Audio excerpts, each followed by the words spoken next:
Don't mind if I do.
Not my fault you made bad life choices.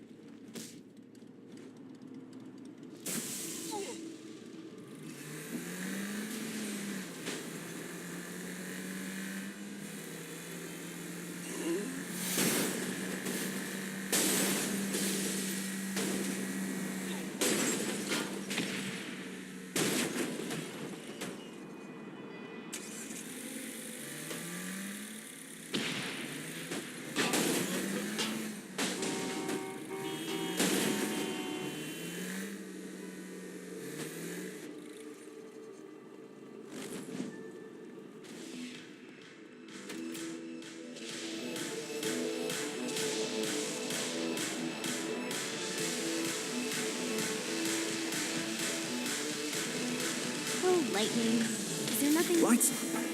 William Shakespeare, humanity's greatest playwright, and hell's most diabolical purveyor of entertainment, looks on as a brave mortal on an Orphean quest enters. The bard's interest is piqued, and he looks to test his visitor's mettle.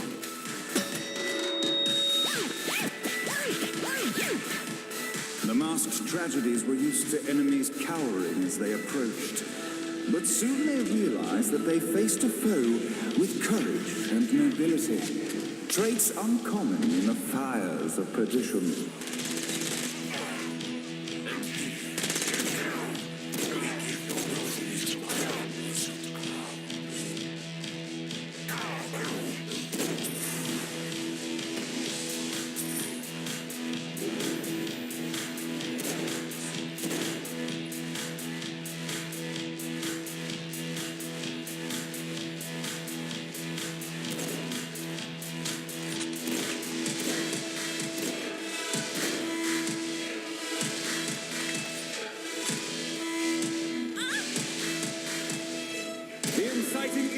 Resolved. The time has come for rising action.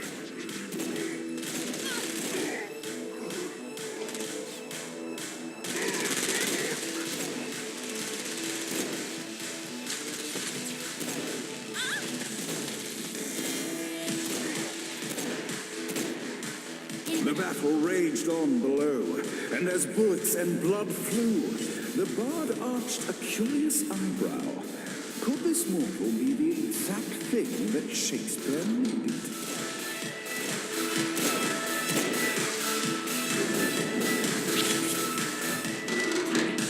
This battle is far from over, mortal. Arise! And now, Act 3!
resolved, Shakespeare eagerly awaited meeting the champion that dispatched so many of his men.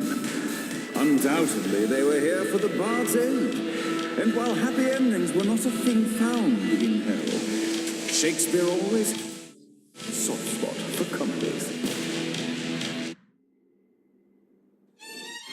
In the land of the living, William Shakespeare is regarded as one of the most prolific playwrights of all time. However, to the denizens of hell, the bard is seen in a far different light. After selling his soul for fame and adoration, Shakespeare served in hell as Satan's spy master general. In doing his duty, Shakespeare would punish the souls he was investigating by forcing them to perform in grotesque passion plays for Satan's amusement. But in a Twelfth Night-esque twist, Shakespeare found himself living a double life. While he projected an image of cruelty, his heart was as soft as Jezebel's. In secret, he would tutor her on the classics and act out the works of his mortal days. When Satan found out, he cast Shakespeare out of the palace, believing that the poet would be tormented by the populace of hell, far out of Jezebel's sight. But Satan had not counted on the bard's cunning. Embracing his persona of master torturer, Shakespeare and his followers, the tragedies, took root in the entertainment district, biding their time for revenge.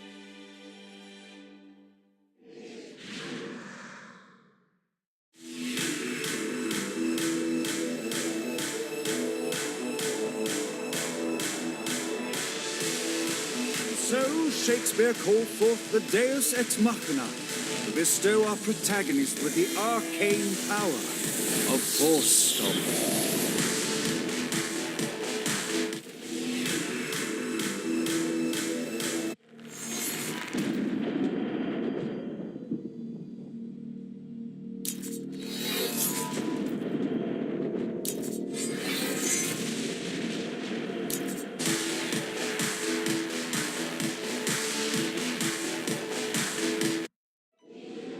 Lights up. The mortal stands in the training grounds, eager to try out his new force stomp power on the group of demons in front of them. You will feel pain for an eternity.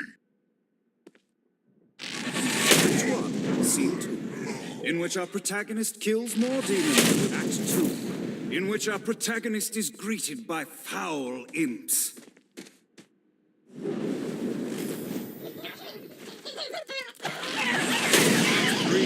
In which our protagonist learns that Force Stomp even works on flying enemies, enabling them to remove a dark inciter's shield before shooting them to death with bullets. There is also a mistaken identity. The day is won, and the curtain closes on our noble hero.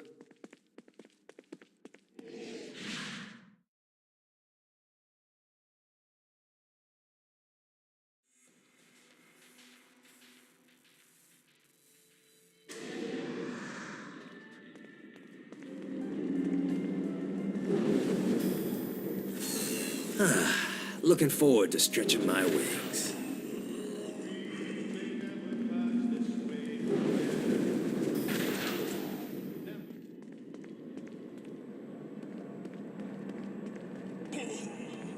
I raided a Centerpol office and found information on where the president is being kept.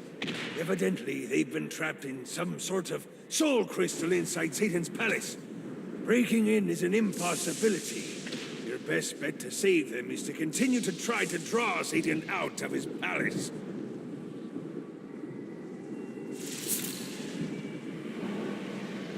Huckles!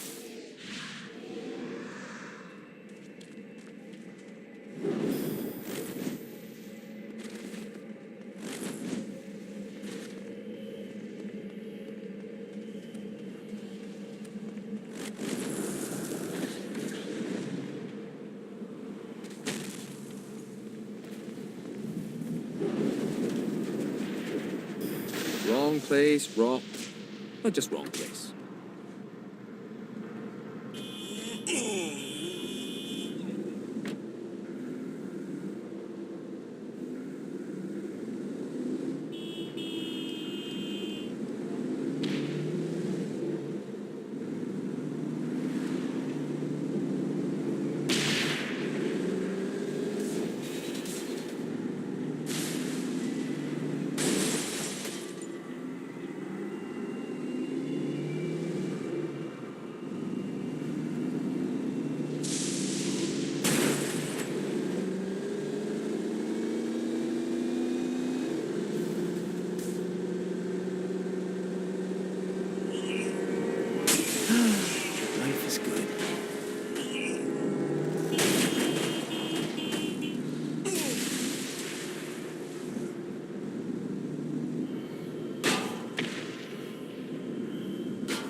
bus goes beep, beep, beep, beep, beep, beep, beep, beep, beep.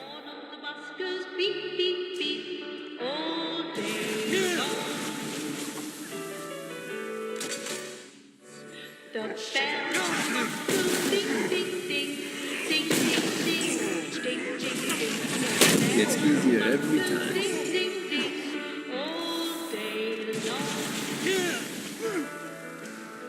What, if they wanted to torture you, why'd they use the short version of the song? This is the short version. Oh, yeah. The wipers on the bus go swish, swish, swish. All the more on the bus goes heh, heh, heh. My mom had like 80 of them.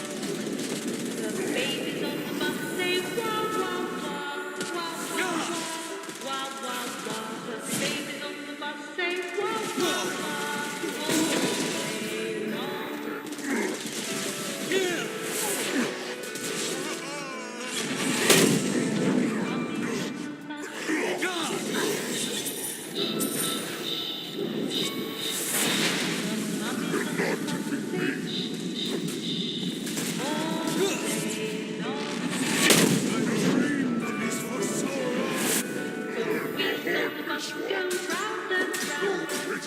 This is good for the soul.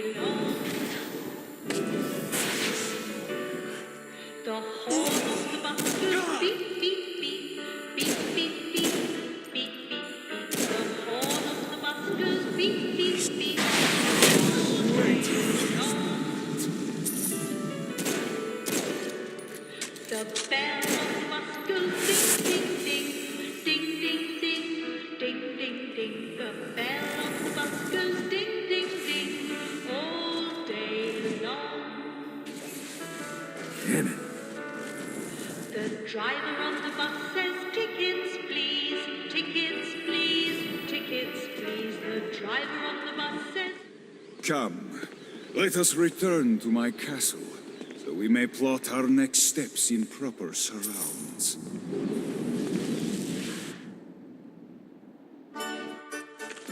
Johnny led Vlad back to his castle, which since his incarceration became a haven for frat parties and squatters.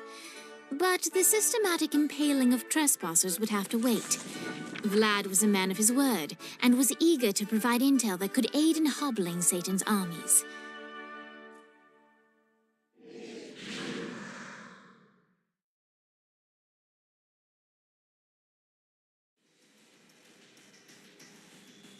I bestow upon you the Stygian cold fire.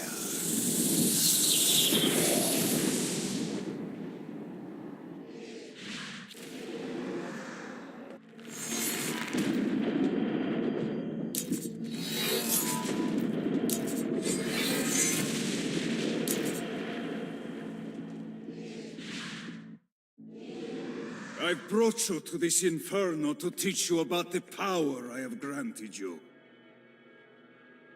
Cold fire is an aura, which means you must activate the power and get close to an enemy before they will feel the cold embrace of the Stygian flames.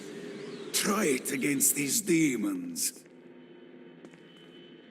I can do this all day.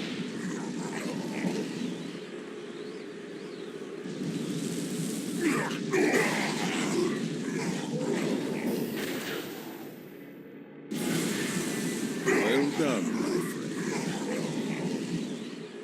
Now here comes a dark inciter. Use your aura, then get close to him to take down his shields. From there you can finish him off with your pistol. You're nothing but my plaything. You've done it. Doesn't it feel good to watch an enemy burn?